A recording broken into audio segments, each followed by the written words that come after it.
ये हौसला कभी जिम्मेदारियों के बोझ तले मिलता है तो कभी कुछ नया करने की चाहत के साथ। यहाँ सड़कों पर यूं ही कोई नाम नहीं कमाता, उसे इसके लिए तपना पड़ता है, संघर्ष करना पड़ता है, समाज की बेड़ियों से लड़ना पड़ता है, तब जाकर वो एक नया मुकाम हासिल करता है। और ऐसा ही कुछ किया है श्रीनगर गढ़वाल की अंजना रावत ने। आइए आपको मिलवाते हैं उत्तराखंड की एमए पास चाय वाली से। साल 2014 में चाय खूब चर्चा का विषय बनती है, क्योंकि एक चाय वाला देश का प्रधानमंत्री बन जाता है और उसके बाद चाय के प्रति मान, सम्मान और प्रतिष्ठा का नजरिया पूरी दुनिया का बन जाता है। और इसी तरह से अपने मान, सम्मान और प्रतिष्ठा के लिए एक एमए पास लड़की चाय की ये दुकान खोलती है, ताकि उसका और उसके परिवार का पूरी तरह से भरण पोषण हो सके। आइए आपको इसी की दुकान में लिए चलते हैं और इसके संघर्ष की कहानी सुनाते हैं कि किस तरह से एक लड़की ने इस चाय की दुकान के जरिए एक सपना देखा है और अपनी जिंदगी को जी रही है। महज 17 साल की उम्र में एक चाय की दुकान चलाकर परिवार की जिम्मेदारियों का बोझ उठाना आसान नहीं होता, लेकिन ऐसा किया श्रीनगर गढ़वाल की अंजना रावत ने। अंजना जब स्कूल कॉलेज जाने की उम्र में चाय की दुकान चलाने लगी तो उसके सामने कई चुनौतियां थी। कई लोगों ने उसका मजाक उड़ाया, उसकी हिम्मत को जमींदोज करने की कोशिश की, लेकिन अंजना का हौसला इतना कमजोर नहीं था। उसने इन तमाम सामाजिक तानों से ज्यादा अपने सपनों को महत्व दिया। लिहाजा उसने पहाड़ के इतिहास में एक नया कीर्तिमान रचा और बन गई उत्तराखंड की पहली एमए पास चाय वाली। उत्तराखंड की एमए पास चाय वाली अंजना रावत ने चाय की दुकान चलाने के दौरान कभी अपने सपनों को नजरअंदाज नहीं किया। वो हमेशा से पढ़ना चाहती थी, तो उन्होंने चाय की दुकान पर बैठकर घर संभाला और पढ़ाई भी पूरी की। अंजना ने ग्रेजुएशन के बाद एमए की पढ़ाई की। इन सब का खर्चा उन्होंने अपनी चाय की दुकान से उठाया और खास बात यह है कि अपनी कमाई के जरिए उन्होंने अपनी बड़ी बहन की शादी भी की और अब लोन लेकर घर भी बनवाया है। आज अंजना 31 साल की हैं और उन्होंने इस दुकान की शुरुआत साल 2010 में की थी। तब से लेकर आज तक वो दुकान के जरिए ही अपना घर परिवार चला रही हैं। ये दुकान पहले उनके पिताजी गणेश चलाया करते थे, लेकिन जब पिताजी कैंसर से पीड़ित हुए तब उन्होंने दुकान जाना बंद कर दिया। इसके बाद पिताजी के अस्पताल में इलाज के लिए अंजना ने दुकान संभालने का बीड़ा उठाया। आइए अब आपको सीधे अंजना रावत से मिलवाते हैं, जिन्होंने अपनी पूरी कहानी साझा की है। मेरा नाम अंजना रावत है। मैं उत्तराखंड श्रीनगर गढ़वाल से हूँ। मैं 31 साल की हूँ और मैंने बीए, एमए और एमएसडब्ल्यू किया है और 11-12 सालों से मैं चाय की दुकान चला रही हूँ। चाय की दुकान से ही मैंने अपनी पढ़ाई कंप्लीट की है। आपने जब चाय की दुकान खोली थी, क्या उम्र थी आपकी और क्यों खोली? मैंने चाय की दुकान 17-18 सालों से स्टार्ट की थी, जब मैं 17-18 साल की थी। और चाय की दुकान संभालने का मेरा मोटिव ये था, मेरे पापा पहले उस दुकान को चलाते थे। पापा किसी बीमारी से ग्रसित थे, इस वजह से पापा हमें छोड़ के चले गए, जिससे घर की परिस्थितियां बहुत ही कमजोर हो गई थी। उसको संभालने के लिए मुझे वो दुकान चलानी पड़ी। तब से मैं वो दुकान चलाती हूँ। कैसे शुरुआत हुई थी दुकान की? थोड़ा सा डिटेल में बताइएगा कि कैसे शुरुआत की थी आपने? क्यों सोचा कि आपको दुकान चलानी है, आपका काम छोड़कर ये सब करना है? कैसे शुरुआत की? हाँ, वैसे तो जब पापा दुकान पे रहते थे, बचपन में हम आते जाते थे दुकान पे, तो बचपन से थोड़ा हैबिट थी कि पापा के साथ दुकान पे रहना है, तो कभी कभार चल जाया करती थी मैं दुकान पे। तो उस समय तो छोटे थे, पर जैसे कभी पापा इधर उधर चले गए तो दुकान तो वैसे तो बड़ा ही रहती थी। बट जब पापा थोड़ा बीमारी से ग्रसित हुए तो पापा का इलाज जॉलीग्रांट देहरादून से चला। तो 2 साल तक पापा वहाँ थे, जो जॉलीग्रांट में। तो वहाँ इलाज चल रहा था, तो वहाँ का खर्चा, घर का खर्चा, तो इससे मैंने सोचा मैंने कहा दुकान चलाया जाए। तो पहले तो थोड़ा हेजिटेशन हुई मुझे दुकान चलाने में, पर घर का खर्चा चलना था, तो धीरे धीरे कर बहुत लोगों ने मुझे ये भी कहा कि तुम इतनी पढ़ी लिखी हो, तुम जॉब क्यों नहीं करती हो, मतलब लड़की हो, ये काम क्यों कर रही हो? तो मैंने उन्हें बोला लड़की हूँ तो ये काम गलत नहीं है, सम्मान के साथ कर रही हूँ। मैंने क्या चोरी तो कर नहीं रही, मैं अपने काम कर रही हूँ। और जॉब जरूरी नहीं है, जॉब भी इम्पोर्टेंट है, रोजगार है, इससे भी हमारा घर चल रहा है, तो ये काम कोई बुरा नहीं है।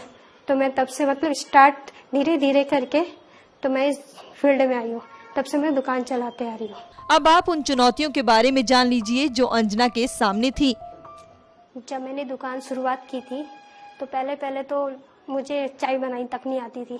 मुझे पता नहीं था कि चाय बनाते कैसे, क्योंकि घर पे हमेशा मम्मी करती है काम, दीदी बड़ी दीदी थी तो वो करती थी काम। तो दुकान पे लोगों ने सिखाया कितना पानी डालना है, कितनी चीनी डालनी है, कितनी चाय पत्ती, कितना दूध, तो धीरे धीरे करके सीखा। पर जब मैंने शुरुआत की थी तो बहुत सारे लोग मुझे गलत कमेंट्स करते थे, जैसे बॉयज जाते थे तो कमेंट्स करते थे, मतलब ऐसा है कि मतलब मैं रोल दे रही थी थोड़ा बहुत स्टार्टिंग में कि ऐसे लोग भी हैं जो डिमोटिवेट भी करते हैं। पर लोगों ने मुझे सपोर्ट भी किया। बहुत सारे लोग थे जिन्होंने कहा कि आपको कोई तकलीफ होगी, आस पास के भैया लोगों ने, कुछ भी होगा आप मुझे बुलाना, मैं आपके सपोर्ट में हूँ, कि कोई दिक्कत नहीं होगी। तो धीरे धीरे करके मैंने अपना काम शुरुआत की। हाँ, कई बार ऐसा होता था कि कुछ लोग इतना बोल देते थे ना कि मैं रोते रोते घर आ जाती थी। मम्मी को बोलती थी मुझे नहीं करना ये काम, कि मैंने कहा ये काम मैं नहीं करूंगी। फिर मम्मी कहती नहीं करेंगे तो घर का कैसे चलेगा खर्चा, पापा का इलाज कैसे होगा, ये सो। तो फिर नेक्स्ट टाइम फिर यही सोच के चलना था कि वही घर तो चलाना है, खाना भी खाना ही है, चूल्हा भी जलेगा ही, कैसे करेंगे, फिर पढ़ाई भी करनी है। तो इसलिए फिर ये सोच के मैं फिर दुकान चले जाती थी। तब से मैं ये सोच के चलती थी। इन तमाम चुनौतियों के बीच अंजना ने कैसे अपनी पढ़ाई पूरी की, ये भी आप खुद अंजना की जुबानी सुन लीजिए। हाँ, तो जब मेरे बीए था, पापा तो हॉस्पिटल में थे, तो मैं पहले सुबह मॉर्निंग में दुकान जाती थी। फिर मेरी 11 बजे से क्लासेस होती थी कॉलेज की। फिर मैं 11 से 3 बजे तक कॉलेज में रहती थी। फिर कॉलेज से आने के बाद मैं लंच किया, फिर 4 बजे दुकान चली गई। फिर ऐसे करके मैं अपनी पढ़ाई कंटिन्यू करती थी। तो कई बार ऐसा होता था क्लासेस अटेंड नहीं कर पाती थी, छूट जाती थी दुकान के चक्कर में। पर मेरे जो टीचर लोग थे मेरे बहुत सपोर्टेड थे। वो लोग मुझे ना मोबाइल में क्लासेस देते थे। वो मुझे मोबाइल में या कई बार दुकान पे आ जाते थे कि भाई आज हमने ये किया, तुम ये तुम्हारे नोट्स है, तुम घर पे पढ़ लेना। तो आधे से ज्यादा मैंने पढ़ाई ऐसे में की।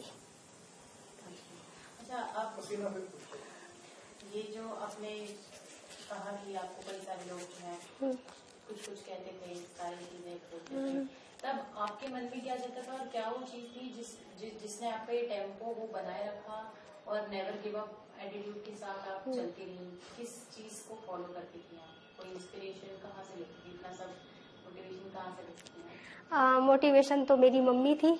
और जब भी मतलब मैं दुकान पे जाती थी तो मैंने पापा की फोटो रखी है। तो मैं पापा को देखती थी कि जब पापा एक्सपायर हो गए थे तो पापा की फोटो लगाई थी। तो मैं देखती थी जब पापा इतने हमारे लिए करते थे तो हमें भी करना चाहिए, मुझे अपनी मम्मी के लिए करना है। तो मैं मम्मी को लेके सोच के फिर मेरे को ये था कि यहाँ दीदी की शादी भी है अभी, फिर मेरी पढ़ाई भी है, फिर उस समय हमारा घर नहीं था। तो ये घर अब मैंने अभी बनाया है, भले मैंने लोन लेके बनाया है पर मैंने अभी बनाया है। तो उस समय हमारा घर भी नहीं था। तो मम्मी हमेशा बोलती थी हम दूसरों के घर पे रह रहे हैं, कब तक दूसरों के घर पे रहेंगे। तो ये था कि हमें घर बनाना है। तो धीरे धीरे करके मुझे ऐसा सोच के मैं फिर दुकान ही चलाती रही। इन चुनौतियों के बाद आप ये जान लीजिए कि अंजना का आगे क्या सपना है। क्या वो नौकरी की तलाश करेंगी या अपने पिता की विरासत को ही आगे ले जाएंगी? और मैंने पढ़ाई की है। पढ़ाई के बाद जैसे मैंने MSW किया है तो मैंने कई NGO में भी अप्लाई किया था। बट उस समय जब पापा एक्सपायर हुए थे तो मम्मी की इतनी अच्छी हालत नहीं थी कि मम्मी को अकेला छोड़ के मैं चले जाऊँ।